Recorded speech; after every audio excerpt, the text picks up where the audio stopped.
So have you ever opened up your pantry or looked at your stash, kind of went through your house, found all your secret hiding spots, and you just kind of pulled everything out and you just sat there for a minute and you asked yourself the question, what do I have? Do I have enough? How long is this going to last me? I know some of you have had that question because I've gotten your emails. I've gotten some emails, I've seen some text questions and things, and I have the same question. I started kind of researching this about a month ago, kind of put it on the back burner again, and then somebody reminded me and kind of get me kick-started again today to kind of finish my little project of a basic idea of where are we? How many months or years can we last with what we have?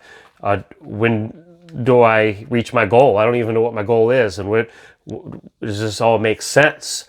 And maybe what I say doesn't make sense, but we're going to try, okay? We're going to try to put it all together. But real quick, this coming Thursday, I will be doing my local store grocery updates. We do it every single Thursday. So if you are going to the store in these next couple days, or if you go on Thursday, please jump on, hit in the comments, give me an update of your local area. Should be interesting because we're kind of coming off of all that stuff that's been going on with the snowstorms that have gone through here in our country here, and also with Texas and things. So I know there's a lot of food shipment supply issues, and I've already been getting messages and emails saying, hey, we're still experiencing tremendous amounts of shortages. So that'll be Thursday. So for today, for that question, kind of evaluating your prepper pantry, let's just jump right in here. First of all, let me just tell you, I'm not a doctor, okay? I'm not a nutritionist, so I'm not here to try to persuade you the products or what's healthy or not healthy. That's all open for discussion. So I'm totally open. Jump in the comments. You can give tips and ideas, or if you have other additional items that we're not talking about, that you have knowledge of a time frame for stuff, feel free, jump in. This is an open community with lots of ideas and lots of great valuable information from folks that are on here that are homesteaders and such, and so much valuable information. But this is my part to try to, let's bring it all together right here on one video so people can read, people can share, and let's figure this out together, okay? All right, this will also depend on your height, your age, your sex, your general state of health, what job you work, what kind of activities are you going to be doing through this stage, your genetics, your body size, the environment you live in, and possibly any medications you might be on. What we're talking about is once something has hit the fan and let's start off with you've exhausted all your perishables, and okay, now you are tapping into your hardcore preps, the things that are more long-term for the first year, let's say. Okay, so for the first year, I'm going to break this down into 1, 2, 3, 4, 5 just simple categories, just for the sake of this video. Okay, I don't want to make this an hour-long thing. So I'm basing this on an average of around 2,100 daily calories. Okay, and based on all those things I just read off, that could go up or that could go down. And if you are in strenuous activities or hardcore around your homestead or whatever your case might be, you're doing a lot of extra work, your calorie intake is going to be higher. You're going to require more of this. This is a ballpark. This is in general. This is to kind of get our feet wet and grounded on what are we looking at? You know, what do we see here? So daily with rice, beans, meats, and we'll talk about that, dry pasta and veggies, fruits and veggies. Okay, let's start off with rice. What I'm talking about, just for the sake of this, is just your white rice. Just your long grain. I've got some up here on the fridge. Just your long grain white rice. So I was looking at, like, for me, man, what would I need daily for this? Is survival now. Okay, this is like you can't go to the grocery store. And now this is, anything I say here could be supplemented. Okay, if you have a garden and you're growing your own foods, you're ahead of the game. If you have some livestock and you have some animals and chickens and eggs and things that you have access to, that's kind of a renewable food source, you're ahead of the game. Okay, so this is just for people that want to look at their pantry and just say, what am I looking at? Okay, here's what you're looking at. Rice per day now. This is the dry rice, okay, 8 ounce, which is a cup of dry rice for me. This is what I'm talking about here. This would be per day. I'd probably eat some at breakfast, I'd probably eat some at lunch, I'd probably eat some at dinner. And now that 1 cup, obviously once you've cooked it, it's expanding and it's actually going to turn into more than that, probably 3 cups, right? So I'll have a cup for the morning, lunch, and dinner if needed. Now again, these are just kind of maybe even overestimates a little bit. So that way, at least you can get a good ballpark of security of knowing you have enough food, okay? Beans. If you want to add some beans on one of those meals or 2 of those meals, I have some black beans that I had for the example. I also have pinto beans. There's other types of beans and lentils and things you can get.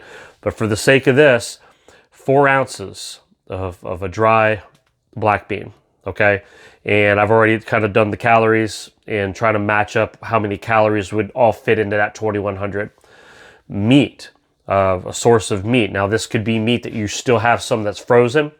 Again, we're not talking about livestock right now and live animals. Okay, we're talking about things that are stored. If you have some that are still frozen, you're tapping in now at this point. You're going into your canned meats. Okay, you've got maybe some canned chicken. You have the canned tuna. We talked a lot about the Keystone meats on this channel, and I've seen on other channels. The Keystone meats you can get, turkey and chicken, ground beef, the roast beef type. And I think they have a couple other little things that you can get to. But anyway, the canned meat, okay? So some kind of a meat that you can, like we said, yeah, tuna, probably some others, throw them out there if I forgot. But we're tapping in the pork, pulled pork. We're tapping into meat now, 8 ounces a day. Okay, now if you got an 8-ounce steak frozen up, great. That'd be a great, throw that up, man, and gobble that up. You're hungry. Dry pasta. It could be your spaghetti noodles. It could be your macaroni noodles. Whatever type of dry pastas. And remember, these categories could branch out, okay? Like we haven't talked about cereals and oatmeals and all these other things, and those are all going to be great. But this is just to give you a ballpark base that we can build off of, okay? Just like when we're building a house, like House of Prep, right? You have to have a foundation, and that's what we're trying to do, is we're just building this foundation of information, so as we start counting up all the different items and things, we even talked about ramen noodles and pasta sauce, and you want to look at ounces, at least this is giving you that foundation, okay? So we talk about dry pasta, fruits and veggies.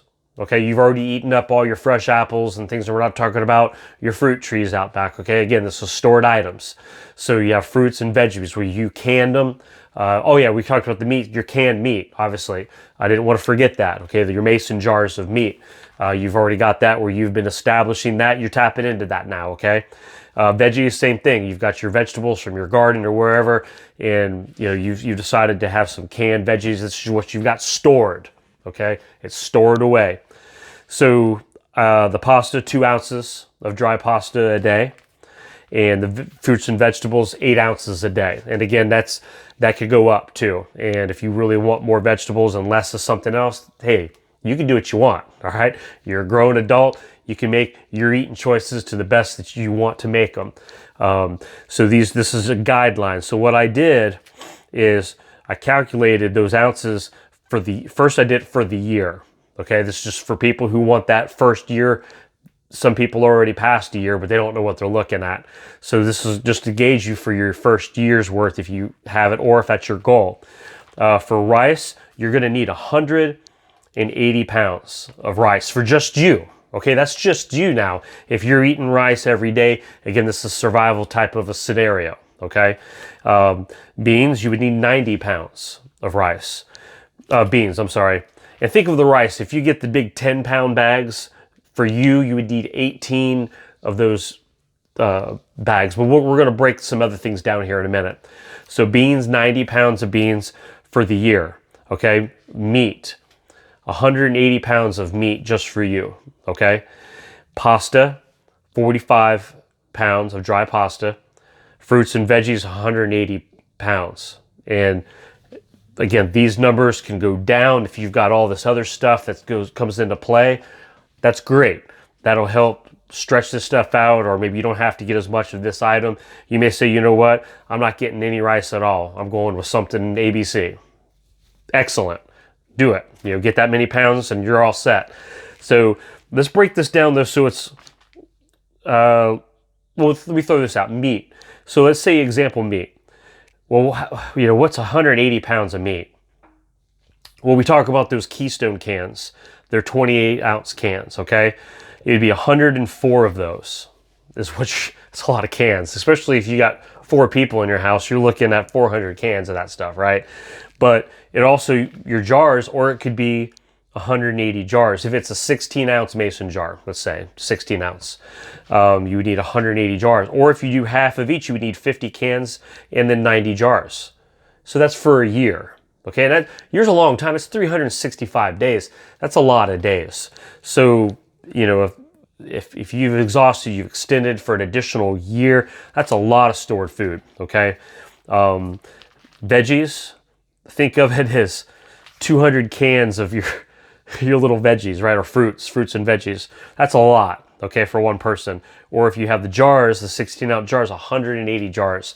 Now, again, if you have your garden and you've got your fruit trees and all this stuff, you're not going to need this many cans and jars. Your goal, if something hits the fan, if you have a year's worth of this stuff stored up, your goal is not to just sit here and ride it out till you're gone. Your goal is to have the seeds and the sense of mind to go into overdrive for planting gardens that you should already be practicing, and you're going full blown at this point. Something hit the fan, you've given yourself a year insurance.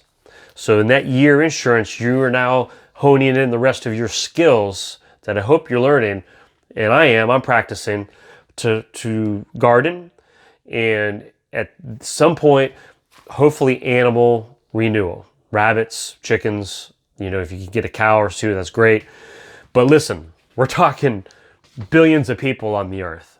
Not everybody's going to be able to have a garden right away. Not everybody's going to be able to go out and do all these things and hunt and raise animals and things. They're not going to have a year insurance. You're going to have people dropping left and right. And I'm not trying to be mean. I'm not trying to say, I'm just telling you, if you're tapping into your year's insurance, we're in trouble, okay? I mean, you're going to be prepared, and you better be kicking in an overdrive for preparation, but supplies are going to be gone, okay? Trying to get seeds at that point, it's too late. If you're interested in the animals, at this point, they're already eating those animals. So you're not going down to the store. They've already been devoured, okay? People are probably defending whatever animals they have left from people that are trying to eat those animals. And it becomes home defense at that point. So this is where networking comes in. And having that network of people where maybe you don't have land, you're in the city limits. You can't have cows out back and stuff like that. You can't do it. So you need to network with friends and folks, maybe people from your church, maybe people that's from the local fire department or from the police department, or somewhere where people that you can network with and connect with, or here on social media, and find people that are like-minded, that maybe somebody has some land. And you can go in and say, hey, let's get together and let's develop a little homestead that we're all sharing in. And that can cause different issues and outside the box thinking. I get that. But at some point you need to be able to network during this year, and having that pre-thought out connections that are already connected before something would happen is gold. Already having it in place, and you're up and running. You've already got the network of people that you can communicate with, maybe radios, maybe different things that you can have in case there's a grid down, and you can already be up and running with that. We have 1 year to be self-sustaining, because when the supplies run out, that's all we're going to be able to do now is self-sustain. So let's break this down though into 6 months, and I want to go ahead and get this video finished. This 6 months is a really good, reasonable first big step to get 6 months worth of supplies, because here's what's going to happen. Something hits the fan. You still got all your fresh fruit. You got your fresh veggies in your fridge. You still have your leftover foods from that week. You have, frozen pizza and your Hot Pockets, and you see what I'm saying? You've got stuff in your fridge, your freezer, and your basic foods that you're going to eat first because they're going to go bad, right? They're not long-term preps. So all that stuff's going to get eaten up. in the first couple months if you have quite a bit in the freezer and stuff like that. So you're not really tapping into your storage stuff, right? If our thoughts, if our wavelengths are together, correct me if I'm wrong. So for the first couple months, so you're adding 6 months on top of those first month or two, okay? Depending on how many people are in your family and how much you eat, and it depends on how fast the supply goes down in the fridge. So 6 months supply rice, 90 pounds. Well, what is that? Think of 2 5-gallon buckets that's been stored, the Mylar bags, the oxygen absorbers, the whole works. You've gotten 2 5-gallon buckets stored. That's per person for 6 months. If I've done this correctly. And again, if I've done this wrong and I'm totally out of whack, hey, look, I'm not arrogant enough to say, that I'm right and you're wrong. No, correct me. Let's work this together. Let's figure it out. So, and I'll pin you right to the top of the comments. I've done that before, and some of you know it. I'll put you up there with all that info, and you'll be pinned right there for everybody to see it. So, beans, 45 pounds. I'm just doing half of the year, okay? 90 pounds of meat, 23 pounds of pasta, and 90 pounds of the veggies. Now, that's 6 months. Okay, that's a long time. Okay, that's no more grocery store. I mean, this sounds like a lot of food. It is a lot of food. But remember, you're not eating out anymore. I mean, you're not. There's no place else to buy food. It's dependent on your stores of what you've got stored up. So that's just what this is. This video is just a reminder. I didn't want to add a lot of extra fluff and talk and blah, blah, blah. So we hit it up and running. And this is an open discussion. So if you don't mind, hit the thumbs up because this will help YouTube maybe get this word out. Maybe bring in some other people with valuable information and bring them into our little network here. And let's add to that. Let's see how we can better educate each other. Okay, I don't mind doing the homework. My brain, I had to spend some hours thinking about this and kind of coming up with ideas and Googling. And look, you Google stuff for calories and ounces and how many you need.